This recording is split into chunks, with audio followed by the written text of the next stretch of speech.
Hello, and welcome to another episode of The End of the Search. This one I call it, You Are Not Ignoring the World. What do I mean by that? A lot of times there's a tendency of thinking that when we're talking about non-duality or the nature of our beingness, that we are ignoring the world, ignoring the problems and everything. In reality, we're not ignoring the world nor ignoring the problems or whatever the case may be. We are ignoring the content of the mind, because the mind is the one that projects the world and makes up the problems. You see? There's a very subtle but very important difference. Because if I go out there trying to ignore the world, you see, I'm still identified with a sense of identity that thinks that is ignoring the world, you see? And that kind of ignorance, put it this way, it's still reinforcing the belief that I'm a separate entity who is interacting with the world.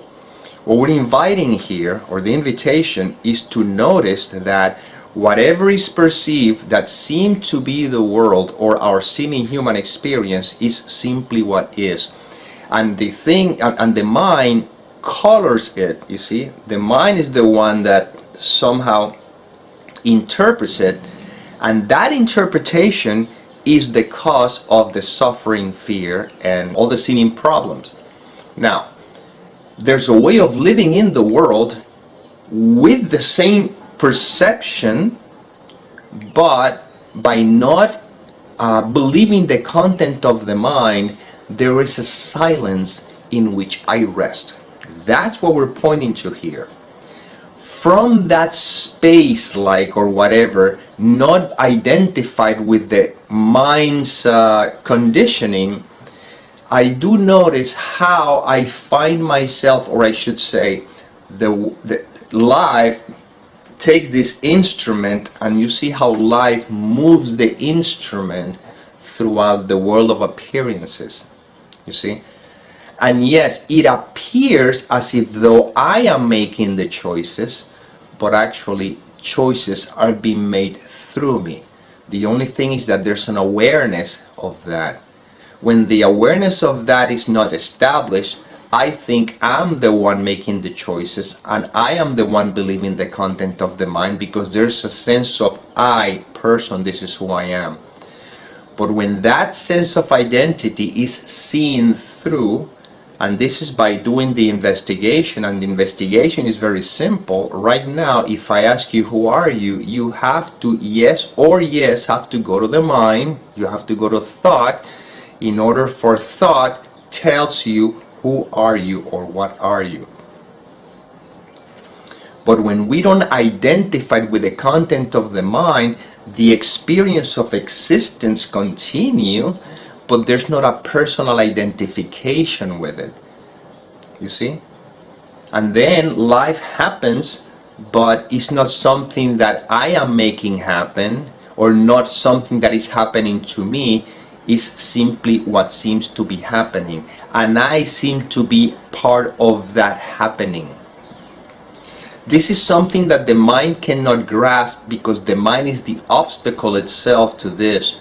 But that's why I've heard someone once say that if you want to know truth, you must be out of your mind. You know, this is it's a good way of talking about being a little crazy, so to speak. That's why one of the books that I wrote was, you know, you're not crazy, you're just healing, you know, because we're coming to the recognition that life is, and yes or yes, no matter what you believe or not believe, remember that you're always reacting to the content of the mind. You're never reacting to the world. You're not reacting to the appearances.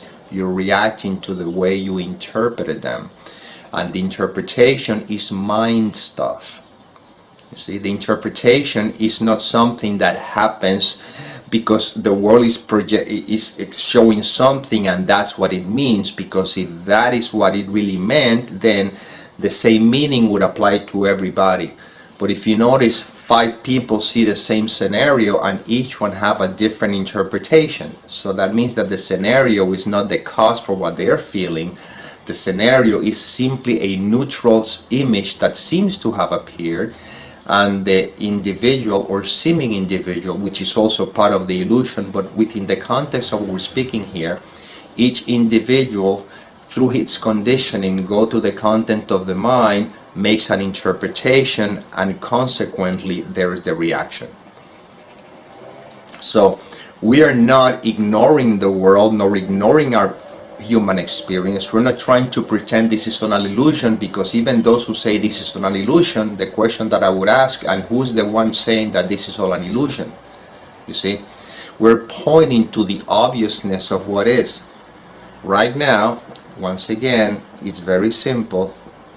Right now, if you don't identify with the content of the mind, what is left? And what is left is what is. And that is not, we can say that it's an experience, but then who would be the one having it? You see, that's why words are very limiting. It is the ever-present, always, non-conceptual beingness that, again, the words cannot describe it. Right now, if there's no identification with the mind, meaning don't believe in the content of the mind, then what is left? You see, that is pure experiencing. This is what it's all about. This is what this is pointing to. You see, and then observe, or it can be observed by who? By no one. But again, limitation of language. Within the context we seems to be, life seems to move the instrument to do, to say, to be. You see, but never losing sight of the fact that I am. That's why we always point to silence. Silence is not absence of noise, it's absence of judgment. It's absence of the identification with the content of the mind.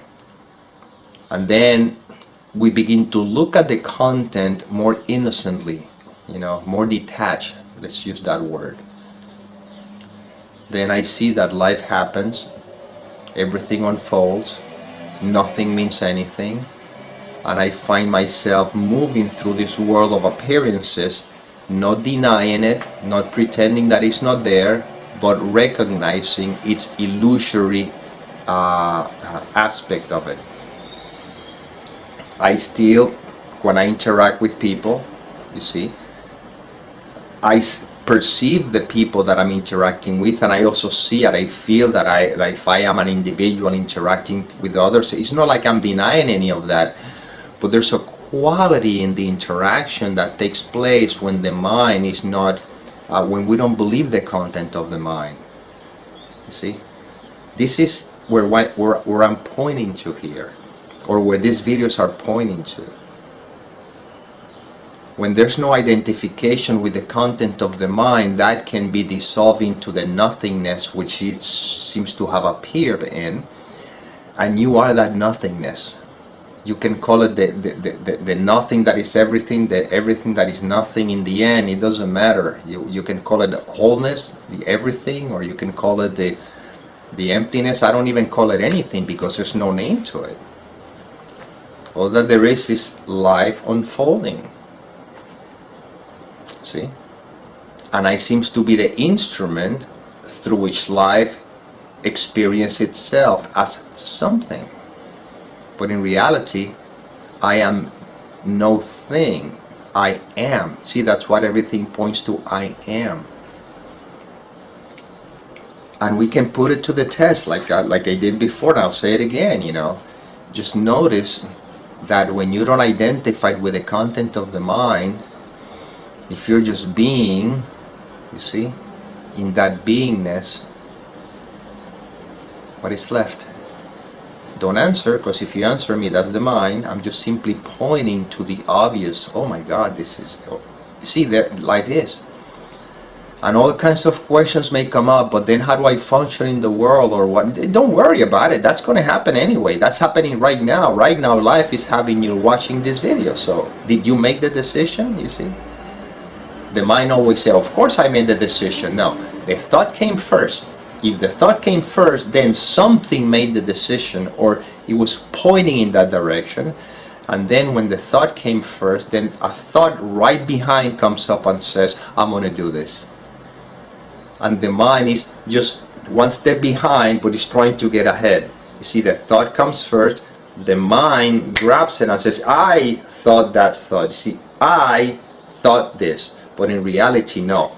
The thought came first and the mind went right after, and it says, I thought that. You see? And now you can see life is sort of like a mystery now, because you're looking at it like, well, I wonder what's going to happen in the next moment. Or there's no next moment, but again, I don't even know what is the next syllable that is going to come out of my mouth. I have no clue. I just know, I can see what it is once the syllable comes into the mind. See, then oh, that's what I'm going to say. Oh, see, where am I going to go? What am I going to do? I don't know, but we'll find out. You see? And you may say, but I'm afraid of the uncertainty. No, you're not afraid of the uncertainty. I think Krishnamurti says people are not afraid of the unknown. They're afraid to the known that is about to end. But in reality, what they're afraid of is to the concepts that the mind is fabricating about it. There's no such thing as the known or the unknown. All that there is what is. And then the mind labels it and it says, I know. It needs to know, because that's how it tries to have a sense of protection. I need to know what this means. The invitation here is to live in the not knowing. I don't know anything. Yes, practically I can say that on a practical level, I seem to know what a camera is. I seem to know how to make it run. I know how to write in English and in Spanish. I know how to speak or whatever. But I know beyond the shadow of a doubt that that is not something that I know. That is what happens through this instrument. You see? So even though it appears that I am the one who's doing things, simultaneously I know that doing is happening through me, because there's been an investigation where it is clear beyond the shadow of a doubt that life is, and everything is the mind trying to color it and interpret it and make it making anything of, trying to make sense of all of this.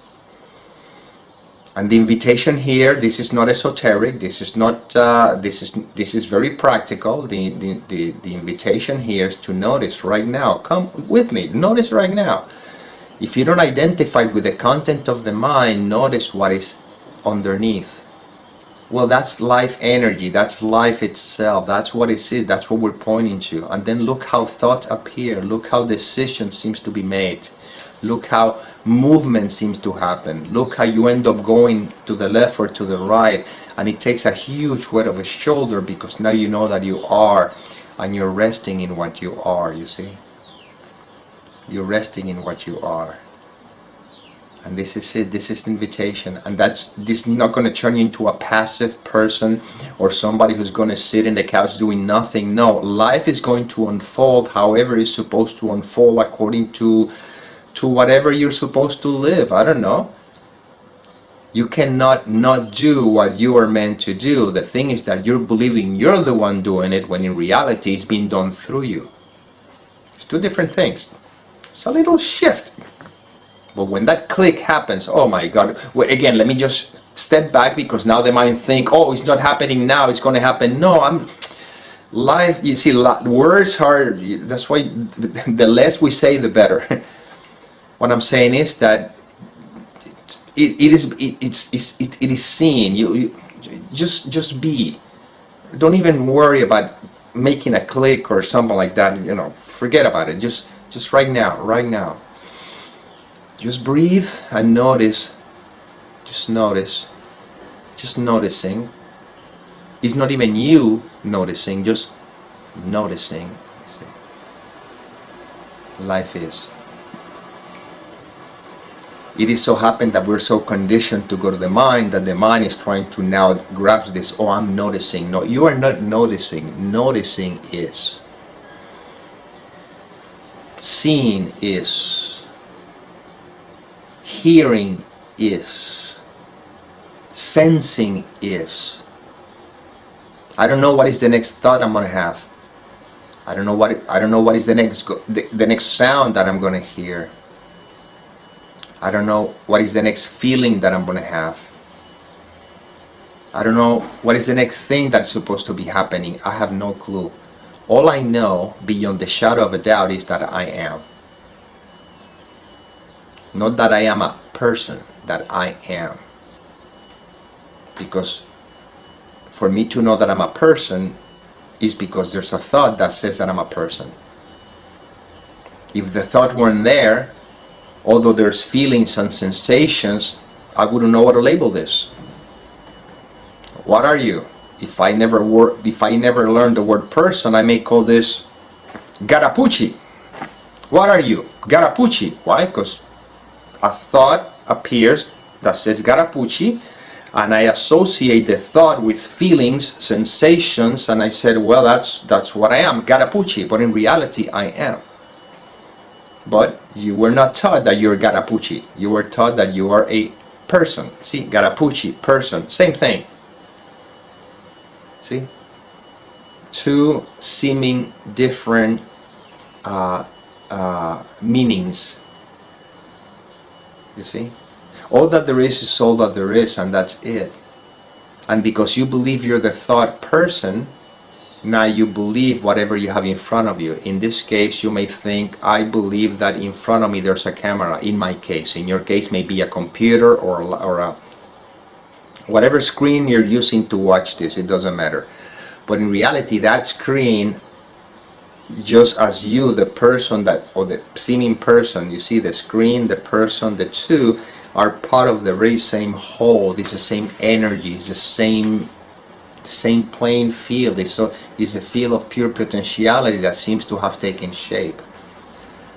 And the mind is what holds on to the belief in the shape. We're transcending the mind. We're not trying to get caught in the conceptual mind. That's what I said. These videos are not for the mind. It's not for you to walk out of here understanding and having a new knowledge. No, that's still the seeming character. This is undoing the sense of identity. And then the fact that I am remains. And then you live your life according to however you're supposed to live it, with its, which I don't know, whatever you're supposed to do, I don't know.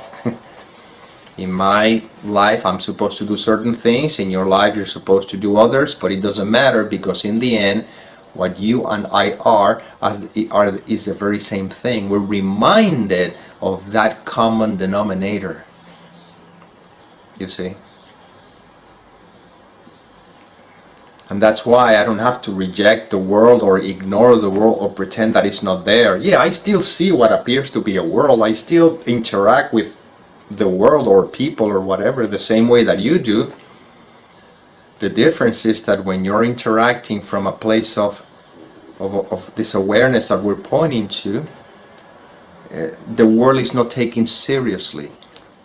That doesn't mean that, the world doesn't exist, so I can just get in front of a bus and then it's not going to happen anything. Nothing is going to happen to me. Yeah, if you get in front of a bus, you're going to get hurt.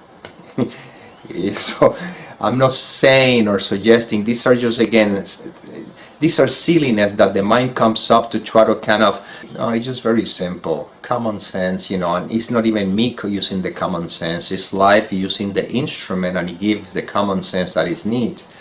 Because you can see the behavior of other seeming individuals that don't seem to have common sense. Well, it's not their fault. That's how life is expressing through those instruments.